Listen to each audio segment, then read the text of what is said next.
Chaque jour, des milliards de personnes s'immergent dans des mondes sonores personnels.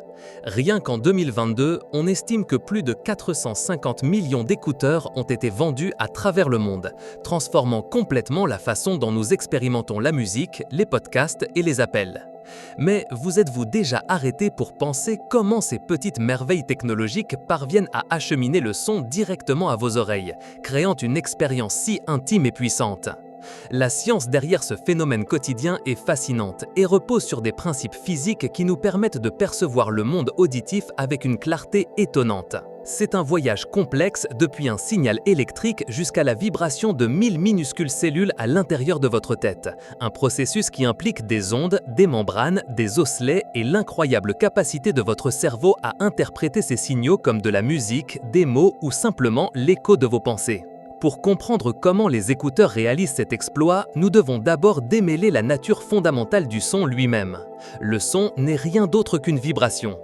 Imaginez une pierre tombant dans un étang. Elle crée des ondes qui se propagent vers l'extérieur.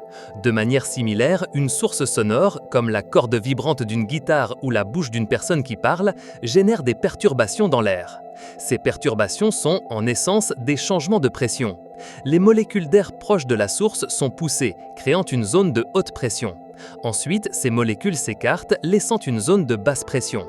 Ce cycle de compression et de raréfaction se propage à travers l'air comme une onde, de manière similaire à la façon dont une vague se déplace dans l'étang, transportant de l'énergie d'un point à un autre sans que les molécules d'air individuelles ne se déplacent sur de grandes distances. Pensez-y comme une chaîne de dominos. Chaque pièce en frappe une autre, transmettant le mouvement, mais aucune pièce ne s'éloigne beaucoup de sa position initiale. Ces ondes sonores possèdent des caractéristiques mesurables qui définissent ce que nous entendons. L'une des plus importantes est la fréquence, qui se mesure en Hertz et détermine la hauteur du son. Une fréquence élevée signifie que les vibrations sont très rapides et sont perçues comme un son aigu, comme le pépiment d'un oiseau ou une note de flûte haute.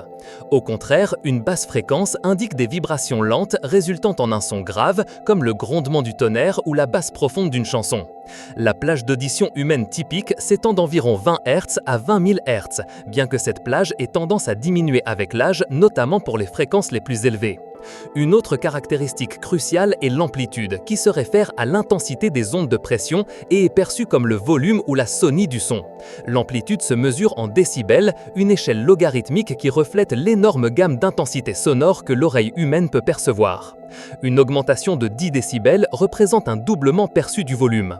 Par exemple, une conversation normale peut avoisiner les 60 décibels, tandis que le moteur d'un avion au décollage peut atteindre 120 décibels, un niveau dangereusement élevé pour une exposition prolongée. Ces ondes sonores, avec leurs fréquences et amplitudes spécifiques, sont le point de départ du voyage du son vers nos oreilles, une traversée qui culmine en l'une des merveilles les plus complexes de la biologie humaine. Notre oreille est un organe extraordinaire, conçu avec une précision étonnante pour capter et traiter ces ondes, les transformant en informations que le cerveau peut comprendre. Le voyage du son commence dans l'oreille externe, spécifiquement avec le pavillon auriculaire, la partie visible de notre oreille.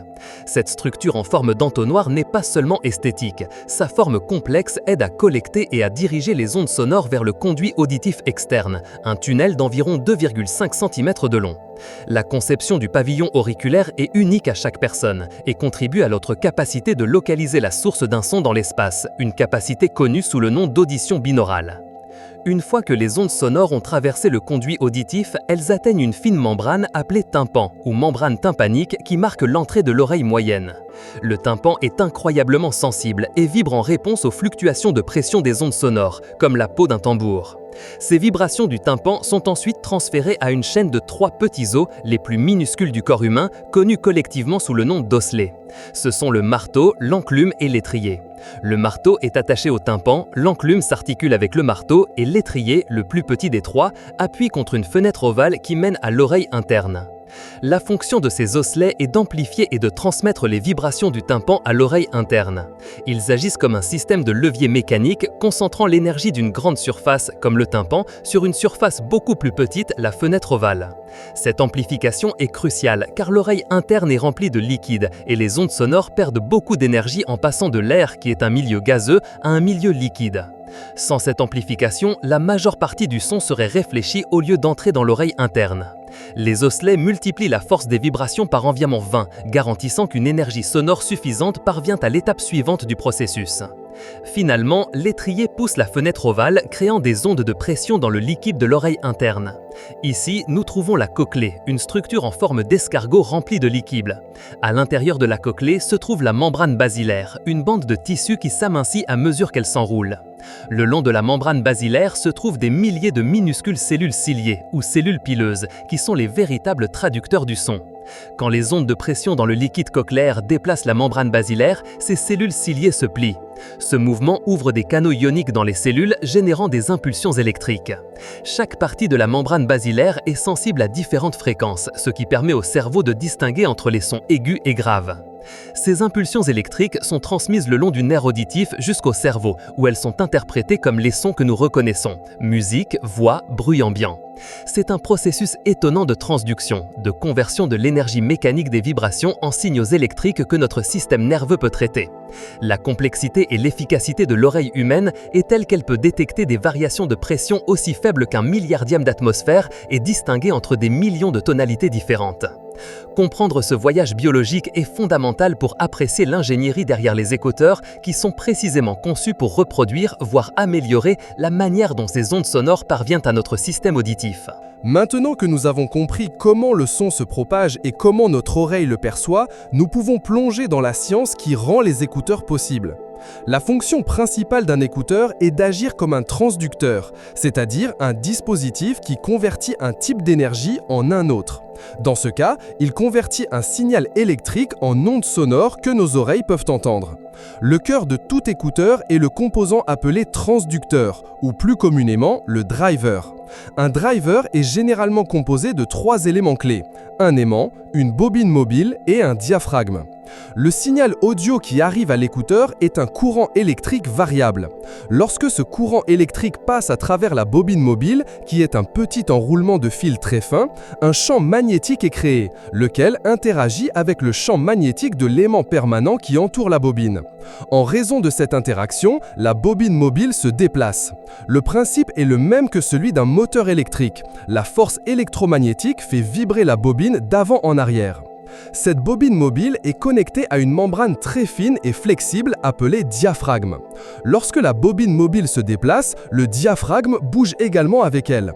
Ce diaphragme est le composant qui pousse réellement l'air ambiant, créant les ondes de compression et de raréfaction, c'est-à-dire les ondes sonores. La vitesse et l'amplitude avec lesquelles le diaphragme vibre déterminent la fréquence et l'amplitude des ondes sonores générées, ce qui se traduit à son tour par la hauteur et le volume du son que nous entendons. Des matériaux tels que le mylar, la cellulose, le beryllium ou même le graphène sont utilisés pour le diaphragme, chacun ayant des propriétés acoustiques qui influencent la qualité sonore finale, de la réponse des basses à la clarté des aigus. Les écouteurs existent dans une étonnante variété de formes et de tailles, chacun étant conçu dans un but spécifique et avec des caractéristiques acoustiques distinctes. Nous pouvons les classer principalement selon la façon dont ils sont positionnés par rapport à l'oreille. Les écouteurs circon-auriculaires, également connus sous le nom d'over-ear, sont ceux qui couvrent entièrement l'oreille, créant un joint autour d'elle. Cette conception offre plusieurs avantages. Ils sont généralement très confortables pour de longues sessions d'écoute grâce à leur grand coussin doux. Et ils offrent une excellente isolation passive du bruit extérieur, ce qui signifie que leur propre construction physique bloque une grande partie du son ambiant. De plus, en créant une chambre acoustique scellée autour de l'oreille, les écouteurs circon-auriculaires offrent généralement une réponse des basses plus profonde et une sensation d'immersion supérieure, comme si vous étiez au cœur de la musique ou de l'audio.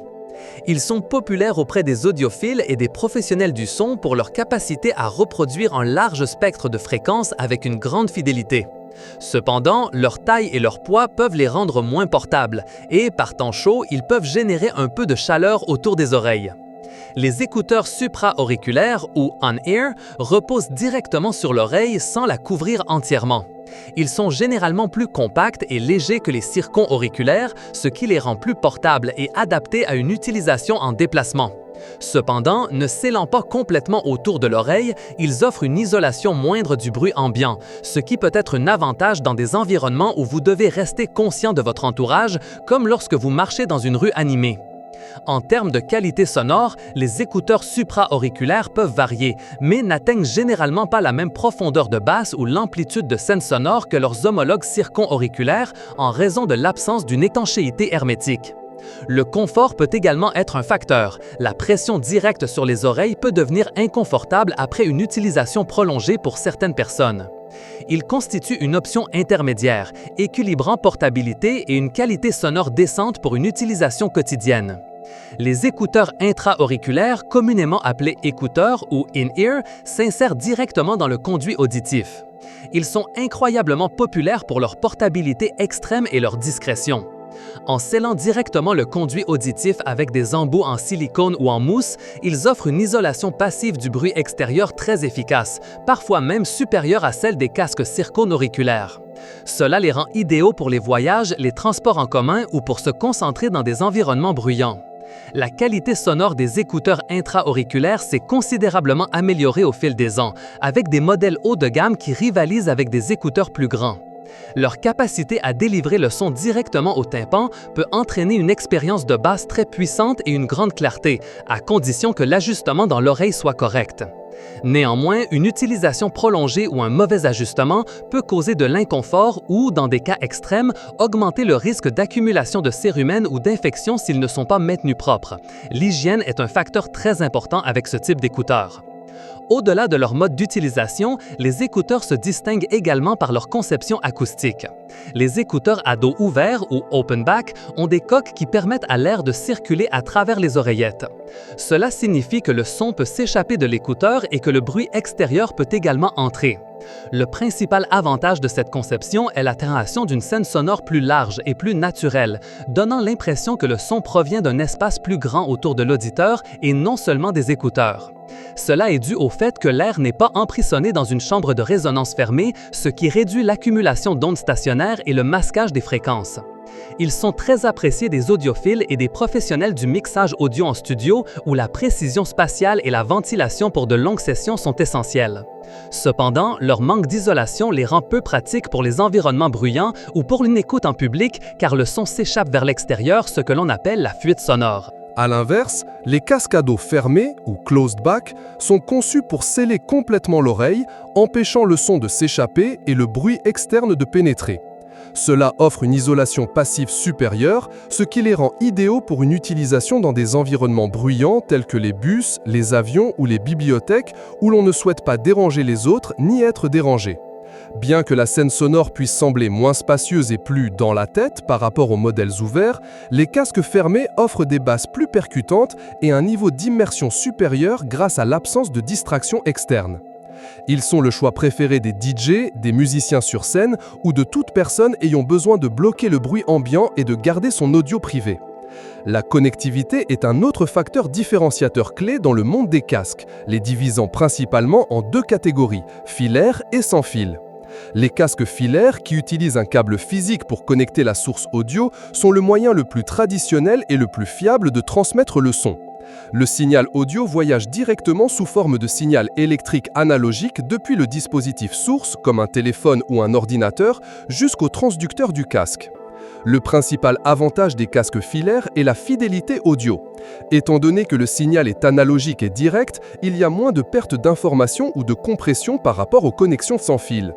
Il en résulte une qualité sonore potentiellement supérieure, avec une clarté, un détail et une plage dynamique accrue. De plus, il ne nécessite pas de batterie, ce qui élimine le souci de la recharge, et la latence, le délai entre le signal et le son, est pratiquement inexistante, ce qui est crucial pour les jeux ou la production audio. Les casques sans fil, d'autre part, ont révolutionné le confort et la mobilité. Ils utilisent des technologies comme le Bluetooth ou la radiofréquence pour transmettre le signal audio sans fil. Le signal numérique provenant de l'appareil est envoyé au casque où un composant interne, un convertisseur numérique analogique ou DAC, transforme cette information numérique en un signal analogique qui est ensuite amplifié et envoyé au transducteur. La liberté de mouvement est l'avantage le plus évident. Vous pouvez vous éloigner de votre appareil sans interrompre la musique ou l'appel. Cependant, les connexions sans fil peuvent introduire une certaine compression dans l'audio, ce qui peut légèrement affecter la qualité du son, bien que les avancées dans les codecs Bluetooth tels que aptX et ALDAC aient significativement réduit ce problème. Il existe également une légère latence, plus perceptible dans les applications sensibles au temps comme les jeux vidéo. De plus, les casques sans fil nécessitent une batterie et, par conséquent, une recharge régulière. Une avancée significative dans la technologie des casques est la suppression du bruit, qui se présente sous deux formes, passive et active. La suppression du bruit passive est simplement le résultat de la conception physique du casque. Les casques circonauraux et intra-auriculaires, en scellant l'oreille ou le conduit auditif, bloquent physiquement le bruit externe. Pensez à eux comme de petits bouchons d'oreille qui atténuent le son ambiant. Cette méthode est efficace pour bloquer les bruits de haute fréquence, comme les voix ou le grincement de ventilateurs. Mais elle est moins efficace pour les sons de basse fréquence, comme le rugissement d'un moteur d'avion. L'annulation active du bruit, ou ANC pour ses initiales en anglais, est une merveille de l'ingénierie électronique. Elle fonctionne d'une manière beaucoup plus sophistiquée. Les écouteurs avec ANC intègrent de petits microphones qui écoutent le bruit ambiant. Un processeur interne analyse ces ondes sonores et génère ensuite une anti-onde sonore identique mais avec la phase inversée. Lorsque cette anti-onde rencontre l'onde de bruit originale, les deux ondes s'annulent mutuellement, un phénomène connu sous le nom d'interférence destructive. C'est comme si une vague rencontrait une autre vague de taille égale mais allant dans la direction opposée et que toutes deux disparaissaient. Cette technologie est particulièrement efficace pour éliminer les bruits constants et de basse fréquence, comme le bourdonnement des moteurs d'un avion, le bruit de la circulation ou celui d'un système de climatisation. Cela crée un oasis de silence pour l'auditeur, permettant d'écouter la musique ou l'audio avec une plus grande clarté et à des volumes plus faibles, ce qui est bénéfique pour la santé auditive. L'ANC a transformé l'expérience de voyage et de travail dans des environnements bruyants pour des millions de personnes. Imaginez un vol de 8 heures avec le vacarme constant des moteurs. Avec des écouteurs à annulation active du bruit, cette cacophonie est réduite à un murmure lointain, permettant de se reposer, de travailler ou simplement de profiter d'un film ou d'un livre avec une paix inouïe. C'est une technologie complexe qui combine des microphones de précision, des processeurs de signal numérique et des algorithmes sophistiqués pour atteindre son effet magique. Derrière chaque chanson, podcast ou appel que nous écoutons via nos écouteurs, il y a un fascinant voyage du son qui commence souvent dans le monde numérique et doit se transformer en quelque chose que nos oreilles peuvent comprendre. La plupart de la musique et de l'audio que nous consommons aujourd'hui sont stockés dans des formats numériques, tels que les fichiers MP3, FLAC ou WAV. Ces formats représentent le son comme une séquence de nombres binaires, des 0 et des 1, et non comme une onde continue. Cependant, nos écouteurs et même nos oreilles opèrent dans le monde analogique, où le son est une onde de pression continue. C'est ici qu'intervient un composant crucial, le convertisseur numérique analogique, ou DAC. Chaque appareil qui reproduit de l'audio numérique, qu'il s'agisse d'un smartphone, d'un ordinateur ou d'un lecteur de musique, possède un DAC. Son travail consiste à prendre ces données numériques et à les transformer en un signal électrique analogique, une onde électrique qui varie continuellement en tension, reflétant fidèlement la forme de l'onde sonore originale. Une fois que le signal numérique a été converti en analogique, il a souvent besoin d'être amplifié avant d'atteindre les écouteurs. C'est la fonction d'un amplificateur. Les amplificateurs audio augmentent la tension et le courant du signal analogique afin qu'il ait suffisamment de puissance pour faire vibrer les diaphragmes des haut-parleurs de l'écouteur avec la force nécessaire. Sans une amplification adéquate, le son serait à peine audible ou de très mauvaise qualité. Dans les écouteurs filaires, le DAC et l'amplificateur sont généralement intégrés dans l'appareil source, comme votre téléphone ou votre lecteur de musique. Dans les écouteurs sans fil, cependant, le DAC et l'amplificateur sont tous deux intégrés à l'intérieur de l'écouteur lui-même, car le signal leur parvient numériquement via Bluetooth ou radiofréquence et doit être converti et amplifié avant d'atteindre les transducteurs. C'est l'une des raisons pour lesquelles les écouteurs sans fil ont besoin de batterie pour alimenter ses composants internes. La science du son ne concerne pas seulement la manière dont il est produit ou transmis, mais aussi la façon dont nous le percevons. Cela nous mène au domaine de la psychoacoustique qui étudie la perception humaine du son. L'un des aspects les plus étonnants de notre audition est la capacité de l'audition binaurale, c'est-à-dire la capacité d'utiliser les deux oreilles pour localiser la source d'un son dans l'espace. Nos cerveaux analysent les minuscules différences de temps qu'un son met à atteindre chaque oreille, ainsi que les petites différences d'intensité et de timbre. Par exemple, si un son vient de votre gauche, il atteindra d'abord votre oreille gauche et sera légèrement plus fort dans cette oreille. Ces différences, même si elles ne sont que des fractions de millisecondes et quelques décibels, sont suffisantes pour que votre cerveau construise une image tridimensionnelle de l'espace sonore. Les écouteurs, en délivrant des sons séparés à chaque oreille, peuvent recréer cette expérience spatiale, en particulier avec des enregistrements stéréo ou des technologies audio-spatiales qui simulent l'emplacement des sons autour de vous. La perception du volume n'est pas linéaire et varie avec la fréquence.